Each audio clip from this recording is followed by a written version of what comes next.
Bonjour à tous, aujourd'hui on va parler de la peur de ne pas réussir. Alors, je fais exprès de commencer par la peur de ne pas réussir et pas la peur de réussir. Parce que je pense qu'il y en a beaucoup de personnes qui sont dans une démarche de vouloir réussir, mais ils avancent sur le chemin avec la frustration de ne pas réussir. Et du coup, même le jour où ils vont réussir, parce que bon, la réussite, elle arrive tôt ou tard quand on met en place des actions et quand on avance, quand on met l'énergie, on se rapproche de plus en plus. Donc, il y a des fortes chances qu'à un moment donné, ça arrive.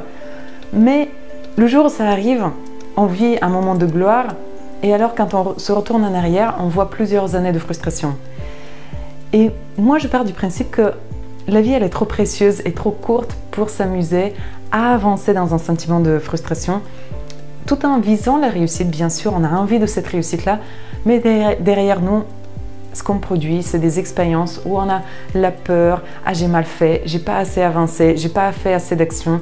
Ah, je les ai faites, mais c'est pas les bonnes actions. Alors que, au final, les choses sont simples. Notre but réel n'est pas de réussir des choses. Notre but réel, c'est de pouvoir avancer dans la joie, sur le chemin de la réussite.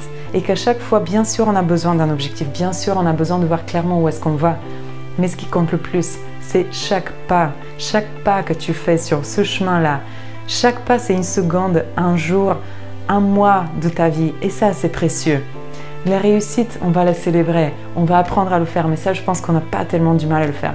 Par contre, chaque pas vers la réussite, c'est là où les choses se jouent. Et c'est là où on apprend le vrai mystère de la vie. C'est là où on grandit. C'est là où on affronte les situations dans lesquelles on se dit c'est super dur, mais un jour je vais rigoler de ça. Un jour je vais le raconter à mes enfants. Un jour je vais faire un spectacle sur ça. Et toute situation qu'on vit, toute situation de difficulté qu'on vit sur le chemin de la réussite, c'est une situation qui nous lie avec des gens qui vivent la même situation, des gens qui sont dans la même difficulté. Et des gens qui cherchent et qui se posent les mêmes questions.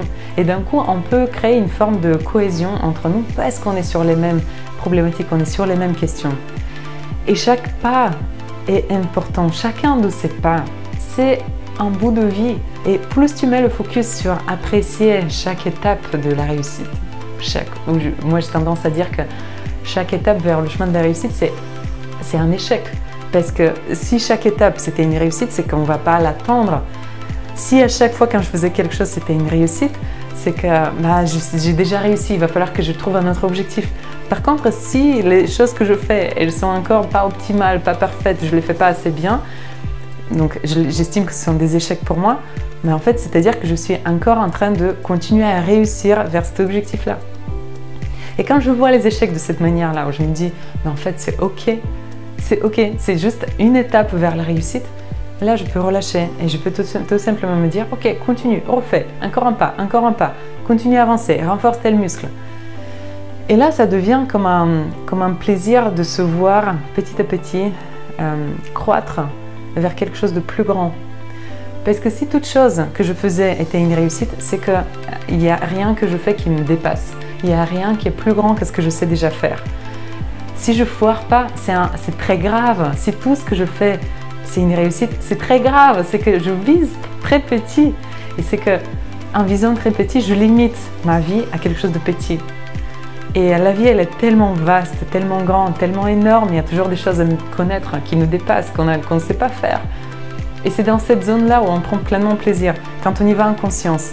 Parce qu'il faut savoir que naturellement, la vie, elle nous pousse vers cette zone-là. Naturellement, il y a un élan vital qui veut qu'on s'améliore, donc qui nous pousse vers la zone d'inconnu. Mais très souvent, on met le freinage et on ne veut pas aller dans cette zone-là parce qu'elle fait peur. Et nos peurs nous retiennent à rester là où on est et à avancer à une vitesse qui est toute faible, voire des fois on touche à la nuit, à la dépression parce qu'il n'y a rien qui veut vraiment nous tire vers l'avant. On ne voit pas les choses se dérouler. C'est comme si on regardait un film, mais qu'on a déjà vu 1000 fois et on se l'est remis une 1001e fois. Ce film-là, il ne nous apporte plus de plaisir, il ne nous apporte plus de sensations. Et c'est dans une vie dans laquelle on refait 1000 fois la même chose, certes avec beaucoup de confiance, parce que là du coup il n'y a aucun manque de confiance, on a tellement rodé la chose que voilà, je connais exactement comment ça va se passer, mais sauf que quand on est devant un film qu'on a vu 1000 fois, on n'a pas envie de le regarder et on s'ennuie et on mange du popcorn et on se dit mais pourquoi je le regarde, qu'est-ce que je fais de ma vie? Et c'est exactement la même chose avec quelqu'un qui veut tellement s'assurer qu'il ne va pas sortir de sa zone de confort, ben, qui du coup il refait, il reste sur place. Il y a une forme de confort à court terme, mais à long terme, il y a un énorme vide qui se crée à l'intérieur de soi. Naturellement, il y a cet élan vital qui nous pousse à sortir de notre zone de confort. Et si on le fait consciemment et qu'on décide tout seul à se dire « Tiens, c'est une chose que j'ai jamais faite, c'est pour ça que c'est intéressant de la faire ». Quand on part avec cette forme de curiosité de l'enfant qui de toute manière vit à l'intérieur de nous, on l'était ça. Quand on était petit, on le faisait naturellement, on allait vers les choses qu'on ne savait pas. On voulait toucher à tout. Nos parents, on les rendait fous parce que justement, on voulait toucher même à des choses qui, on ne sait pas les utiliser. Et comme on n'a pas suffisamment de réflexion de comment s'y prendre, on ne s'y prenait pas avec précaution, donc on était obligé d'être freiné par nos parents pour ne pas toucher à des choses qui menacent notre vie. Et c'est la même chose en tant qu'adulte. On a besoin de toucher à des choses qu'on n'a pas connues encore, sauf que cette fois-ci, on a beaucoup plus de raisonnement, beaucoup plus de vécu, et on peut s'y prendre d'une manière, on peut y aller en douceur et explorer la chose, peut-être poser des questions avant de toucher à cette nouvelle chose, afin qu'on soit prêt quand on va sortir dans cette zone d'inconnu, pour pas se prendre de l'électricité en pleine tête, si je peux m'exprimer comme ça. On a besoin de ces informations et on a besoin de gens qui ont déjà fait le chemin.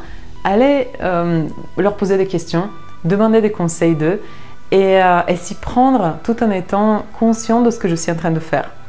Parce que si je ne le fais pas de cette manière-là, la vie de toute manière, elle va me pousser, sauf que cette fois-ci, je ne vais pas avoir la possibilité de maîtriser la chose.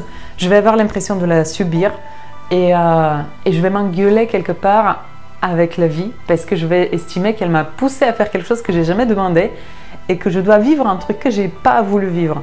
Alors que naturellement, on est programmé à faire ça. Naturellement, on est programmé à avoir cet élan d'aller vers les choses qu'on ne connaît pas et de développer des compétences qu'on n'a pas encore. Et donc le but, c'est vraiment de sortir de cette démarche-là en se disant, voilà, j'ai compris comment ça fonctionnait. Maintenant, je continue à me faire plaisir en apprenant de nouvelles choses, en faisant des choses que j'ai jamais faites, en me challengeant. Et cette fois-ci, je vais aller consulter pour être encore plus sage. Je vais consulter maman et papa. Ce qu'on va dire, ce sont les gens qui nous ont déjà dépassés, qui connaissent déjà la chose qui nous intéresse. On va aller se rapprocher à des gens comme ça, qui l'ont déjà fait, et aller comprendre comment ils ont fait et comment je dois me prendre pour que j'ai moins du mal à avancer et pour que j'avance plus vite. C'est un peu le rôle des mentors qui sont autour de nous. Pour chaque chose qu'on a envie de mettre en place, on a des mentors et c'est à nous d'aller les démarcher parce que ces gens-là, des fois, ils viennent par hasard de la vie, ils viennent à nous et du coup, on est heureux d'avoir cette coïncidence de la personne exacte qu'il nous fallait dans le domaine dans lequel on voulait avancer. Mais quand c'est pas comme ça, pourquoi pas le faire de manière proactive et d'y aller directement, adresser ces gens-là. Il y a personne qui va vous refuser de vous servir. En tout cas, les gens qui peuvent prendre le temps, ils sont toujours heureux d'apporter de leur connaissance, de leur expérience et de se sentir utile à quelqu'un qui veut avancer dans le même chemin qu'ils ont eux déjà ouvert. Et n'hésitez pas vraiment à aller vous adresser à ces personnes-là, à aller les découvrir, de voir quels sont ces gens-là qui vous inspirent autour de vous, quelles sont les questions que vous voulez leur poser. Et aller directement avec cette ouverture du cœur en disant, ben voilà, moi aujourd'hui, je suis un débutant, je ne sais pas comment m'y prendre. Il n'y a pas à avoir honte à faire ça, au contraire, c'est l'attitude la plus ouverte qui permet le plus à apprendre et le plus vite. Et donc j'arrive avec cette attitude de, voilà, aujourd'hui je suis à tel niveau, j'ai besoin d'avancer sur telle chose, je vois que toi tu as déjà fait ceci, dis-moi comment tu l'as fait, apprends-moi, guide-moi.